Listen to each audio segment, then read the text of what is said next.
கர்த்தருக்கு ஸ்தோத்திரம். இன்றைய வசனம் எரேமியா 39:18. உன்னை நிச்சயமாக விடுவிப்பேன். எரேமியா 39:18. உன்னை நிச்சயமாக விடுவிப்பேன். இன்னைக்கு கர்த்தர் உங்களை பார்த்து சொல்கிற ஒரு காரியம் என்னென்னா, உங்களை விடுவிப்பேன்னு சொல்கிறார். ஆமென்.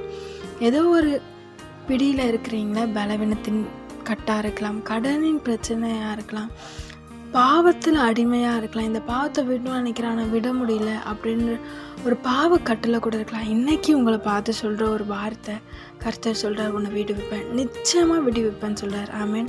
இவ்வளோ காலம் போராடிட்டு இருக்கேன், விடுதலையே இல்லையா அப்படின்னு இருக்கீங்க, உங்களுக்கு விடுதலை தரப்போகிறேன்னு சொல்கிறார். ஆமென். உங்களை விடுவித்து சுகத்தினாலும் ஆசீர்வாதத்தினாலும் ஆவிக்குரிய ஆசீர்வாதத்தினாலும் உங்களை ஆசீர்வதிப்பேன் உங்களுக்கு வாக்கு கொடுக்குறார். பயப்படாதீங்க, கலங்காதீங்க, ஏற்ற நேரம் வந்துடுச்சு, விடுதலை ஆக போகிறீங்க. ஆமென். உங்களுக்கு விடுதலை தந்து உயர்த்தி ஆசீர்வதிப்பார். ஆமென்.